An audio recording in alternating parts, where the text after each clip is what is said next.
Today I am making Chinese Bhel. For this we need fried noodles, Szechuan sauce, red chili sauce, chili garlic sauce, soya sauce, vinegar. Now take a big bowl, add fried noodles, add half a teaspoon of Szechuan sauce, mix it very well. Every noodle will be coated with Szechuan sauce.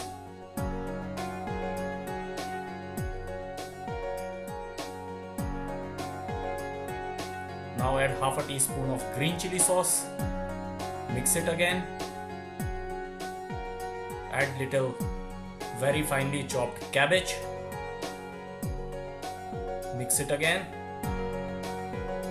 Add half a teaspoon of chili garlic sauce, mix it. Add little soya sauce, mix it again. Add half a teaspoon of red chili sauce,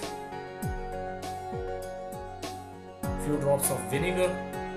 If you want, you can use tomato ketchup also. Mix it and transfer it to another bowl, and your instant Chinese Bhel is ready. Thank you.